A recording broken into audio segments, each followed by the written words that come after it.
Kate Bush. A lady of many talents, singer, songwriter, dancer. But unlike many of the great names around, she rarely talks to the press.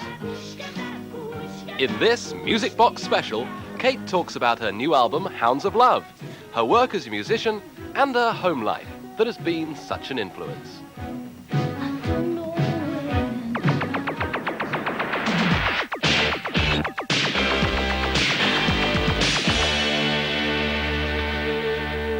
Kate, welcome along to Music Box, and many congratulations on the success of the album, Hounds of Love, and of course the singles, which has also been very successful.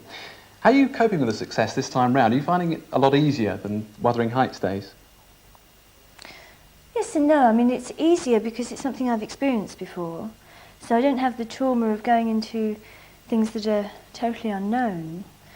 But on the other hand, I think it's just as hard coming out of such an intense working period, which is very private now, i.e. working in the studio on an album, where maybe we're in the studio constantly for a year, say, and then I come out into the whole world of promotion. And it can be just a bit scary, I guess, a bit daunting coming from such a private existence to such a public one. Yes, how do you cope with the press? Because I know you've talked about them in the past and haven't been too happy with the whole situation of promotion. I don't really enjoy promoting. It's something that I do for my work. I feel that obviously when you spend a lot of time working on something, it's only right that you come out and let people know that the album's there. I don't feel that ever, hopefully, I'm not promoting myself, but the work. I'm being the saleswoman for the record or the video or whatever it is at the time. Because the press find it very difficult, don't they, to dig up juicy news items on you, and they're trying hard all the time. I mean, there was a rumour that one of the reasons why you've been away from the scene for quite a long time was you'd risen to 18 stone.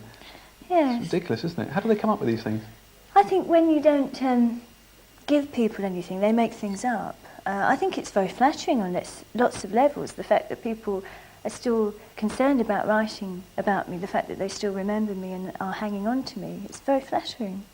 Yeah, has it surprised you that you've had this instant success once again? I mean, were you at all worried that people may have forgotten all about Kate Bush? I think what you worry about is that people don't like what you've worked on hard. I mean, again, I don't feel it's me that people are responding to directly. It's myself through the expression of the music and the work. And I can't tell you how rewarding it is for people to have received this so warmly. It's been a big success and a great album too. We'll talk about that a bit later on.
If we can travel right back to your school days, now you came away from school with 10 O-levels, so does that mean you were a very attentive pupil?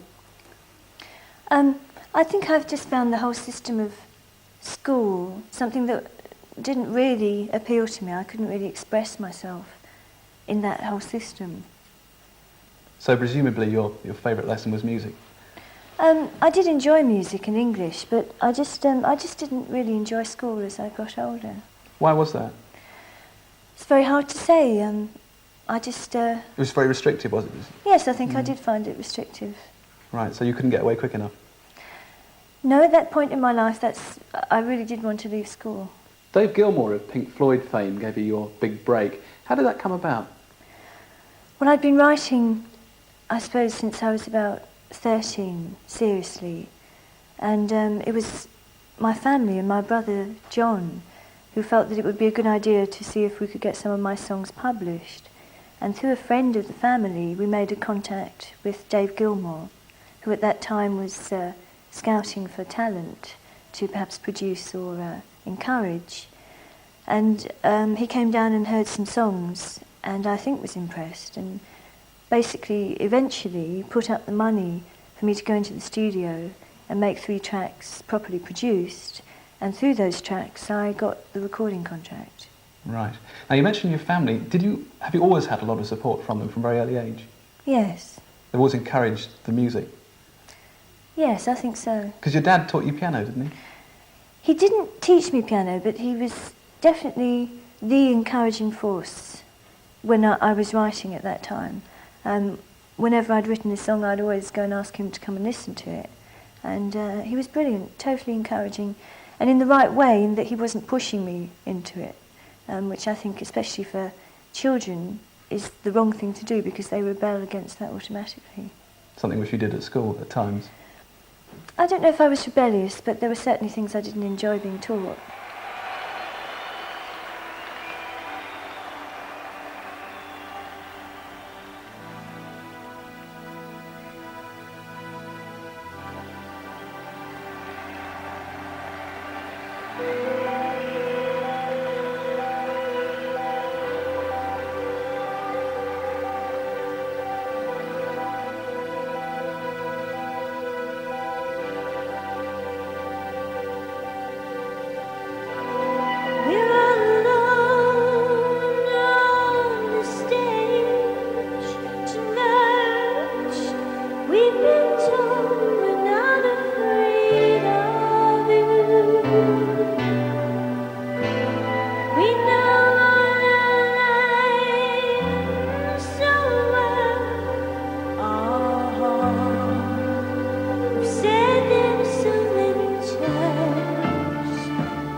It's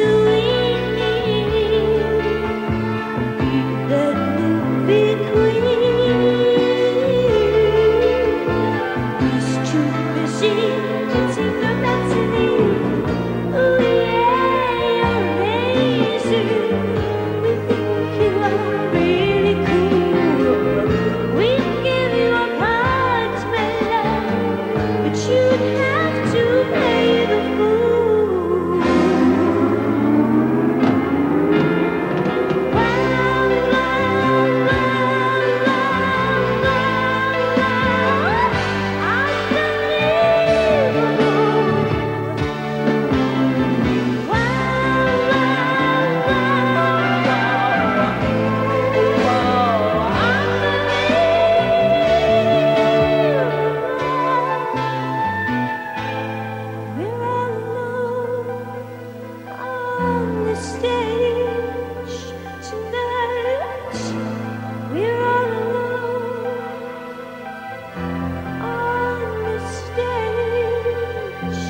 Who was the Katie Bush band? It was a three-piece that consisted of Del Palmer on bass, Brian Barth on guitar, and Vic Smith, who was our drummer. And where did you tour? Around London? Yes, we did clubs and pubs in the London area, but this only was 3 months, no longer than that. So how did you feel about doing that at the time? Because obviously it was the first time you'd actually played to an audience. I really enjoyed it, and it was just the experience I wanted at that point. I was looking for things that would take me further into where I wanted to go, which was the music business, and I'd been training as a dancer, and this felt like the perfect stage, really, to go into a live situation. Looking back on your debut album, The Kick Inside, how do you listen? Do you often listen to it now? Do you still put it on the turntable at home? No, I haven't heard it for years. Why is that? It's old. But how do you look upon that album now? As a sort of very experimental? I think it was probably the least experimental of all the albums. I'd written, say, 200 songs, from which we chose the 13 songs that went on that, and it was recorded very quickly. There was very little experimentation. It was something that had a lot of forethought gone into it. And of course you had the big #1 single, Wuthering Heights. To people who aren't devout fans of Kate Bush, you mention your name and they immediately say, oh, Wuthering Heights. Even nowadays, does that bother you at all? No, I don't think it would be right of me to be rude to a song that has done so much for me. How did you feel though when it went straight to #1? You must have been very taken aback. Yes, very surprised. And it was sort of onwards from there, I suppose. I mean, it must have encouraged you, obviously, to do a lot more. And did you immediately set to work on the next album? It was very difficult, that whole stage, because being so new to the whole business and straight in with such a successful song, it meant really the next year of my life was nothing but promotion. And I think it was quite early on during that time that I decided that promotion was something that had to come secondary to the music, or I was going to spend my whole life promoting and never ever making another album. So it was a very busy period for me then. What are your main songwriting influences? Obviously quite a difficult one because you must have many. Yes, I mean that is a very difficult question. Subject matter is, it stems from people, either through their expressions in films, books, things that people tell you about, things you witness. Musically, I think that's a much more obscure area, and in a way it's the music that often will suggest the subject matter, so the music is quite often the thing that sparks it all off. And that comes from the air, really.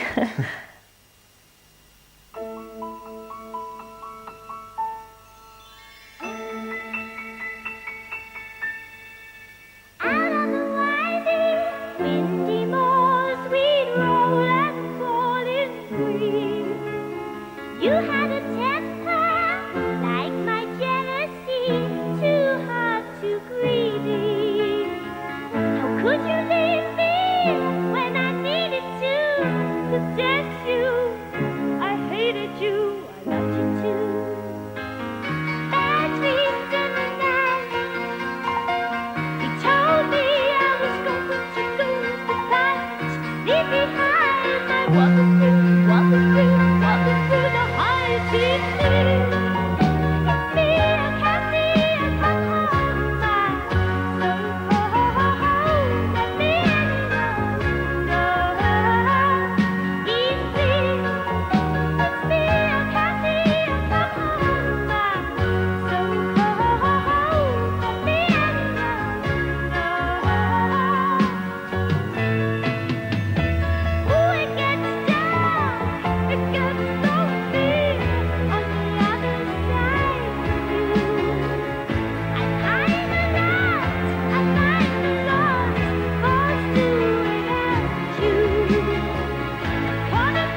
Do you ever feel that you may have missed out on other aspects of life that other teenagers may have enjoyed because of your rather isolated life? You spent a lot of time in the recording studio promoting the next album. Did you miss out on a varied social life, for instance? No, I think in many ways it made me meet more people in the way I wanted to, more than would ever have been possible if I hadn't gone into the business. I mean, it's isolated in that you meet certain types of people all the time, but it's continually challenging, and I think probably I have met more people and had much more experience through what I'm doing now than if I hadn't. There are no regrets. And you've never felt you were pushed into adult life too quickly? No, I think that's something that happens to kids now much sooner than it did for me, and I think it's something that is genuinely happening sooner all the time. Kids just grow up quicker now. Because you never had any worries about getting a job, did you? Yes, I did. I think when you leave school and you don't know what you're going to do, I was very much throwing myself to fate. If it hadn't have worked, I would have been in a very difficult situation. I just worked very hard and hoped that I'd be able to make something of it, and I was very lucky. Did you ever consider an alternative career? I considered it, but it was never anything serious, and that's why I felt I had to leave school and just go for it, because if I didn't make an attempt to throw myself into that lifestyle, I didn't feel it was something that was going to come to me. It was something you had to go out and get. Was that partly influenced by your upbringing from your parents? I don't know what it was influenced by. I think it was the very strong desire in me that had started when I first started working at the piano, that this was what I wanted to do. I didn't want to go to university. I didn't want to be in a job where I couldn't be creative. But how did other people react to that? They must have been a bit taken aback. You mean my family? Yeah, your family in particular. Yes, I think obviously my parents were very concerned.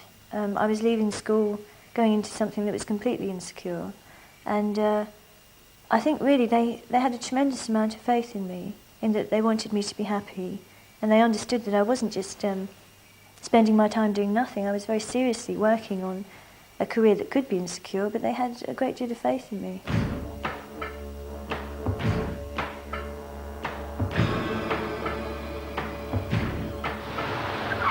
Bang goes another kangaroo on the bonnet on the van. Then an aborigines mistaken for a tree, till you're near him on the motorway, the tree begins to breathe.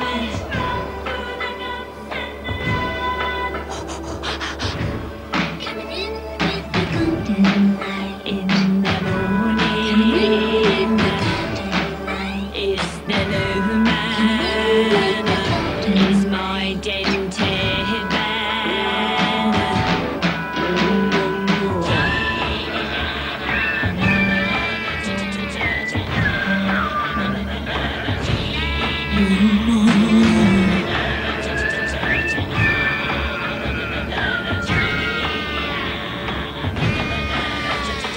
The symbolized keep alive the territorial war. Erase the race, the claim the place, and say we dig for ore, or dangle dambles in a bottle and a push 'em from the pull of the bush.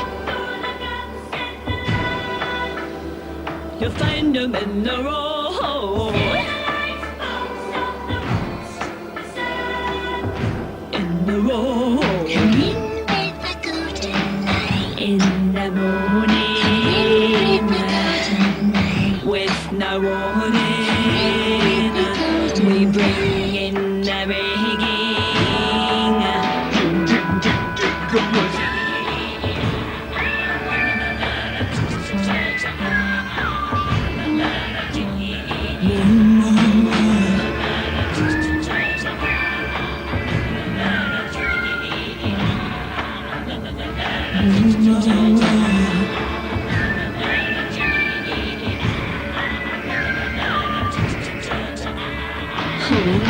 Money and aborigines mistaken for a tree.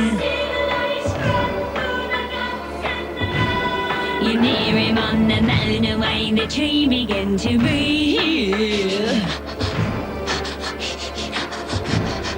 raise, they claim their place and say we dig for ore. Dangle demos in a bottle and a push 'em from the polar bush. Bang goes another kangaroo on the bonnet on the van.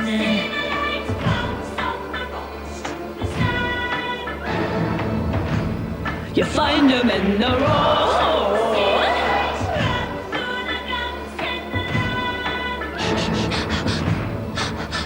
In the road.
Looking back, do you have a favourite album?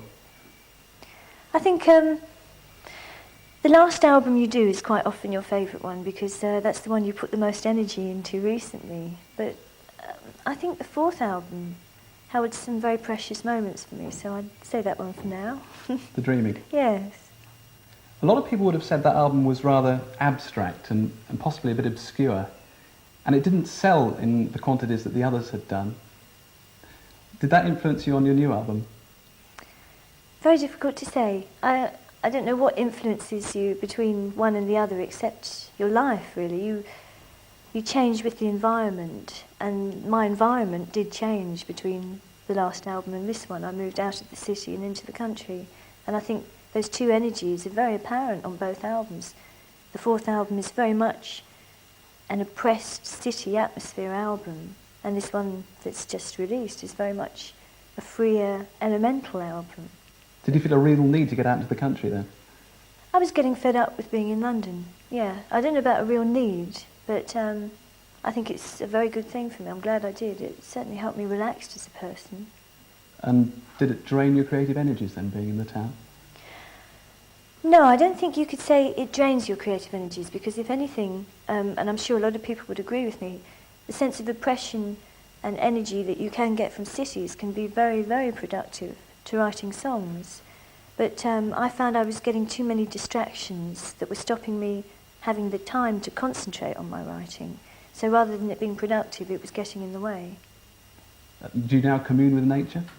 I don't know about commune with nature, but certainly when I look out my window and there's trees and fields, I feel a lot happier than the concrete blocks out there.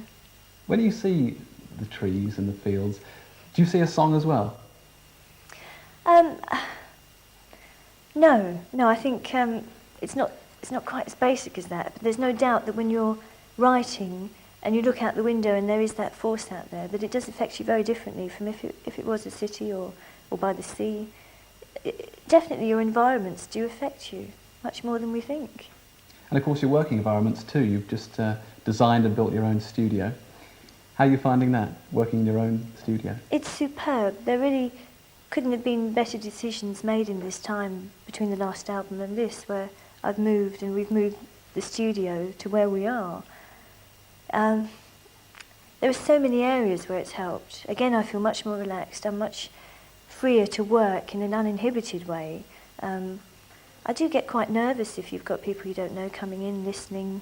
In the London studio, people are always coming in, borrowing pieces of equipment. The phone's always ringing, and it's costing you a phenomenal amount of money every hour. So you do feel guilty if you experiment, because you feel you're just throwing the money away. At home, obviously, there aren't those pressures at all. Because you've got quite a reputation as a slow worker. Yes. Why do you feel that need to take everything so slowly? I don't think I feel the need to take things slowly at all. In fact, it's very, very frustrating for me that things take as long as they do. It's never planned. It's just something that takes over. Once you get into the studio and the songs are there, they really do create their own life force, and they take over you, and they just drag me behind them until they're finished. And it's strange, because quite often, you know, I wouldn't really want to go in and work on the album. I was tired. But you just sort of go in there, it drags you behind it. Have you ever had pressure from the record company to get on with it? I don't have that relationship with the record company. I make an album and I present it to them. And I think if they're happy with the album, then our relationship is successful. You of course had the big hit single Running Up That Hill, taken from the Hounds of Love album. What inspired that song? That was the first song I wrote when we moved to the country. I think it was perhaps an expression of freedom from the things that I'd felt before. But it's very much about love and the power of love and the frustration of misunderstanding within relationships. And that if a man could become a woman and a woman a man within their relationship, that perhaps they'd understand a bit more about each other. And that's the deal with God? Yes. There's some very complicated dance routines in the video. It must have taken you a long time to work those out. That was a lot of fun. I was working there with Diane Gray, choreographer, who I met a couple of years ago. It's very exciting working with other people.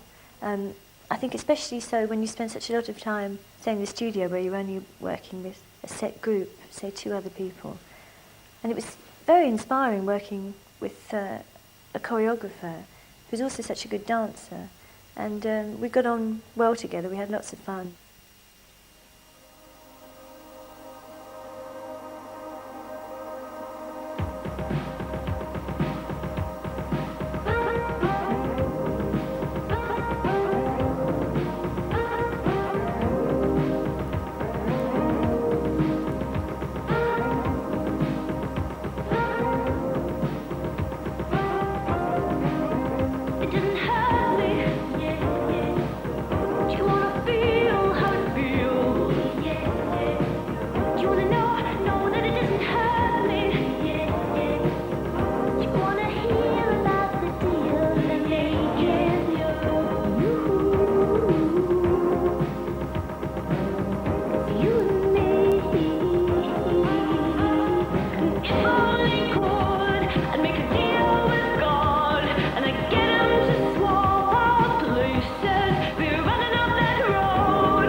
Side 2 of the Hounds of Love album is a concept piece called The Ninth Wave.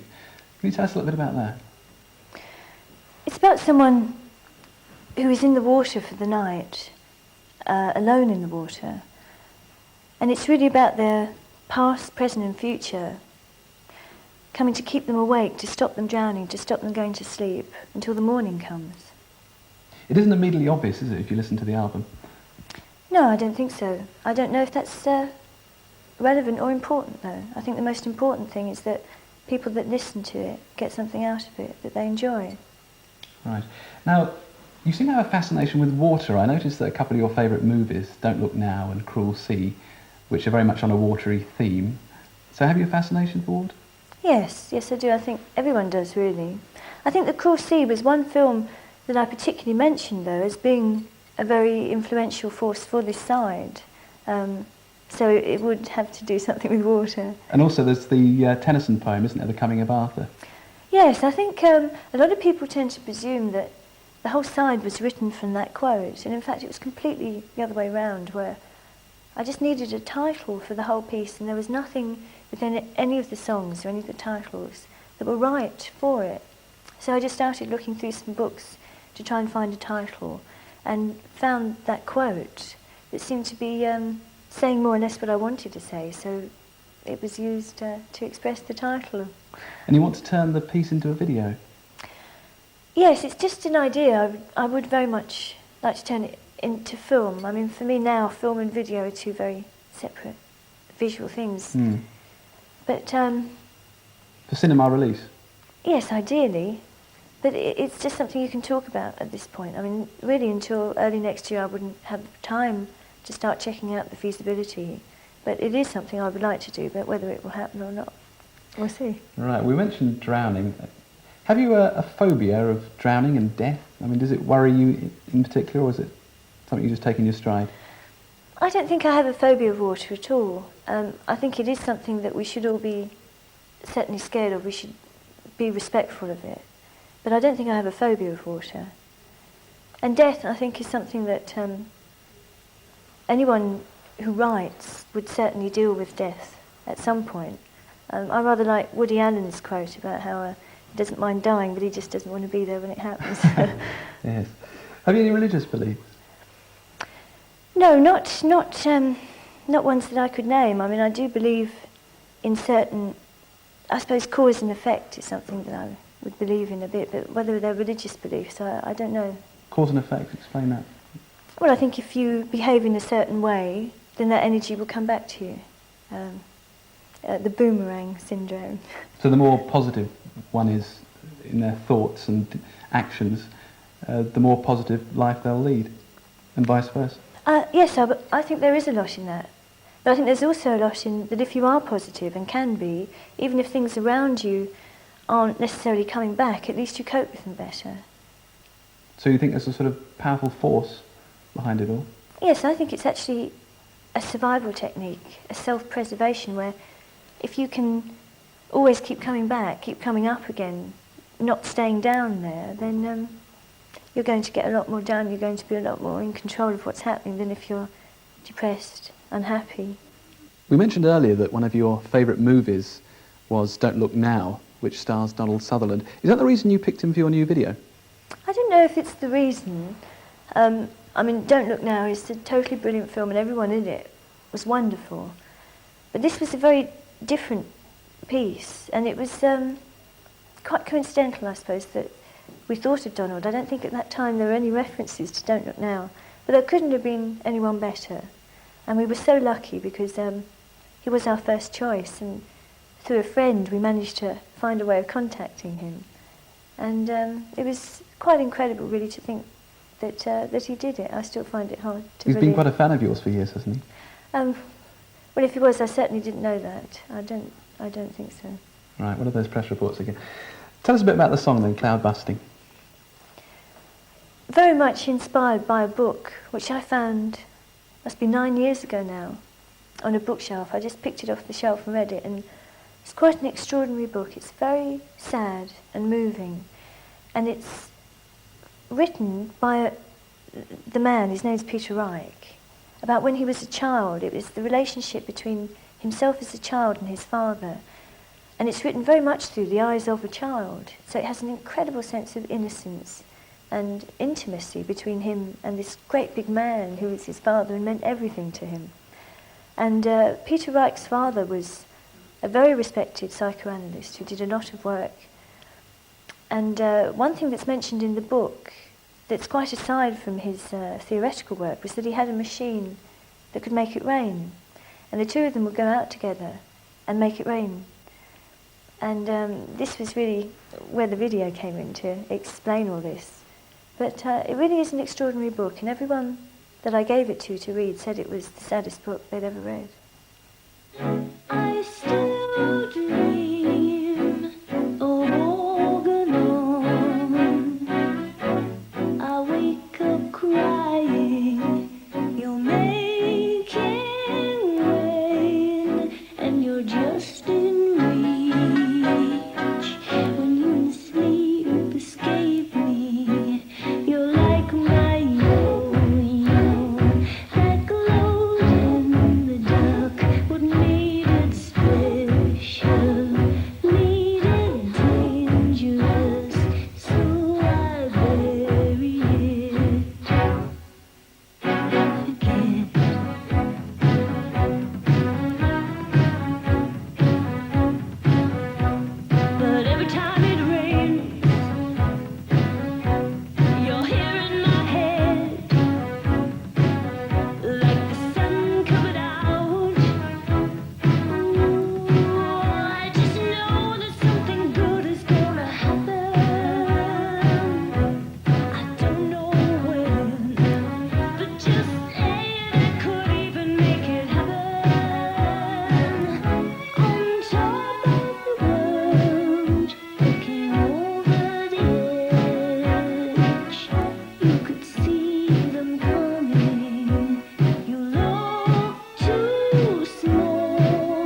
There are many people credited on the latest album, Hounds of Love, and the credits include Terry Gilliam of Monty Python fame. Why did you give him a mention? Terry's been a great help in pointing me towards people I could use for the videos. I'm a great fan of Terry. I think he's a brilliant director. I love his films. I think he's more talented than people have appreciated yet. He's a really great filmmaker, and I think a serious one too. And I just managed to be lucky enough to make contact with him, and he's helped me find people that I could work with on these last 2 videos. So you're quite a fan of slapstick and that type of thing? No, I'm not a fan of slapstick, blah, blah, blah, but I am a fan of doing things unusually and brilliantly. I mean, I think his sense of composition, his sense of photographing things is superb. It's brilliant. Enjoy Fawlty Towers? Wonderful. I don't think there's anyone that doesn't really, is there? No, have you met absolutely. anyone that doesn't like No, it? I love it personally. Now, you've had a great deal of success in a relatively short time, really. So where do you go from here? It must be difficult to know what to do next. Not at all. I think the trouble is it takes me so long to do things that I sort of build up a backlog of not being able to do all the things I want. So it's enjoyable for me to get the album finished, and when this promotional work is finished, that means I can launch into a next project. I think I'd always like to be able to make albums. That's something that is very important to me, making music. And apart from that, I think it's experimentation from now on, really. Do you ever see a day when you might retire? No, not yet. A good few years, eh? Well, I hope so. Don't write me off yet. Do you see yourself a little cottage in the countryside eventually? Yes, I'd like to be in a little cottage in the countryside now, I think. I don't think you have to retire to do that. It just makes travelling into London a bit longer. Ever any plans of a family? No, again, not yet. My work takes up all my time. Is that an altogether healthy thing, do you think? I don't know if it's healthy, but it's certainly very enjoyable. And I get a tremendous amount of satisfaction out of actually feeling I've achieved something, like finishing an album or finishing a video, because it's always so hard when you're stuck in the middle of the project, and sometimes you're never sure if you're going to be able to finish it. So to actually reach that point, that relief when the thing is over, it's incredibly rewarding. Particularly when it's such a big success. Yes, particularly. Thanks, Kate.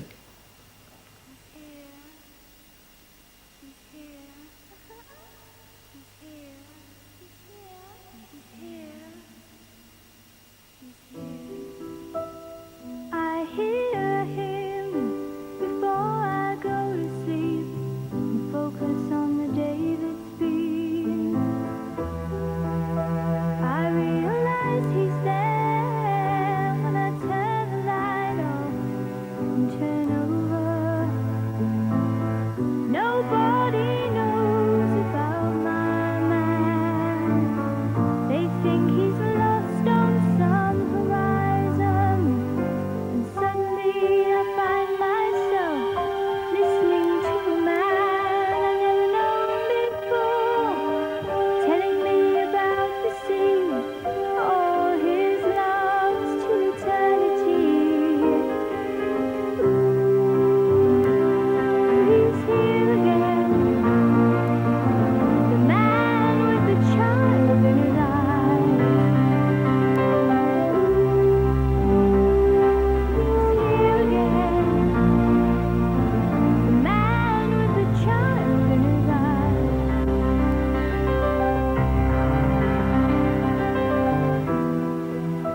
He's